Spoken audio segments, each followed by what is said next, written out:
Sem sagt, ég er búinn að skrifa 5 þykkar bækur og 2 léttlestrarbækur sem eru þannig að lesandinn ræður hvað gerist. Ein þeirra er Þín eigin goðsaga.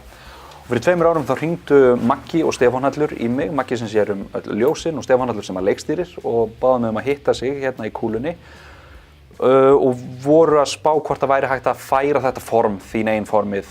upp á svið. Og sú hugmynd hafði komið upp áður en ég hafði einhvern veginn alltaf bara svona ýtt henni í burtu því mér fannst þetta að vera flókið og ég hugsaði með mér veit ekki alveg pínu skrítið en svo þegar Hallur og Maggi sögðu mér að teymið sem var á baku sýninguna Litla prinsinn sem var sýnt hérna fyrir nokkrum árum að það væri fólkið sem langaði að stórum hluta þar að segja langaði til að gera sýninguna að þá sló ég til af því að mér fannst eitthvað mjög fallegt við að gera þetta í kúlunni sem barnaleikhús Þjóðleikhússins.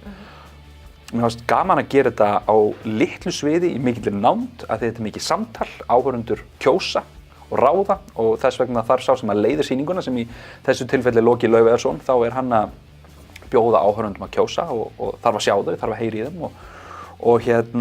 og líka bara mér fannst þetta svo spennandi listamenn að vinna með og við settumst niður og skoðuðum aðeins bara hvaða bók á þess að þetta sé byggt beint á bókina, þá er þetta náttúrulega sami heimur og við hugsaðum með okkur hvaða bók, þjóðsaga, góðsaga, hrollvekja, ævintýri, tímaferðalag, hvað væri skemmtilegast að setja á svið í þessu litla rými. Og norræna goðafræðin er svo stór, við erum með Miðgarðsson, við erum með Fenrisúlf, við erum með Ragnarök og okkur fannst eitthvað ógeðslega skemmtilegt við að taka þetta risastóra og tróða því inn í kúluna og það er svona hluti af því sem gerir þetta ferli mjög skemmtilegt, hvernig er hægt að setja upp Ragnarök í pínulitlu rými. Það verður líka mjög forvitnilegt að sjá hvort að sama leiðin, að í byrjun eru 3 svona stórar aðalleiðir, 3 mismunandi sögur. Það verður svolítið spennandi að sjá hvort að sama leiðin verður alltaf valin og ef það gerist þá þurfum við kannski að finna eftir því sem líður á kannski nýja leið til að kynna hana eða kynna hinar leiðirnar þannig að það verði girnilegri, allar jafnspennandi en eins og staðan er núna finnst mér að það vera allar jafnspennandi þannig að ég er mjög spenntur að sjá. Vorum með fyrstu áhorfendur í gær, það var mjög afgerandi val á sem þú byrjar á því að velja aðalpersónu verksins, það var mjög afgerandi þannig að ég er mjög spenntur að fáum 2 hópa af áhorfendum í dag þannig að það verður gaman að sjá hvort að sama niðurstaða kemur þá að því við sjáum allt, það er haldið utan allar kosningar. Já. Leikhópurinn og Hallur eru búin að vera rosalega dugleg að koma með input, þau eru búin að vera rosalega dugleg að stoppa upp í hólur sem hafa kannski verið í handritinu og sem er rosalega gott fyrir mig að þá get ég sest niður og hugsa ok, hvernig gerum við þetta vatnselt, ok, nú virkar þetta.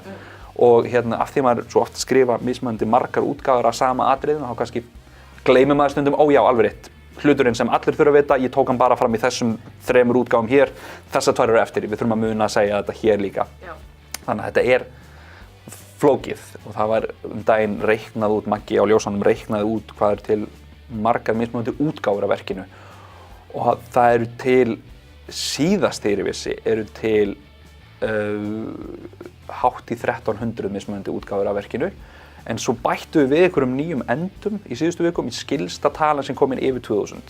þannig að ég er bara feginn að vera ekki að leika í þessu. Ég held að þetta veri einstök upplifun og ég held að þetta veri öðruvísi upplifun og ef eitthvað er að dæma, ef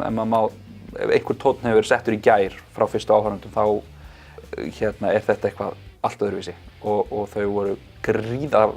var einn sem stóð upp, einn svona örugglega svona 8 ára sem stóð upp leið og sýningi var búin og sagði þetta var ógeðslega skemmtilega og þá var maður ok, við erum að þetta er að virka og svo náttúrulega er það líka þannig að fólk getur komið aftur og aftur og aftur og aftur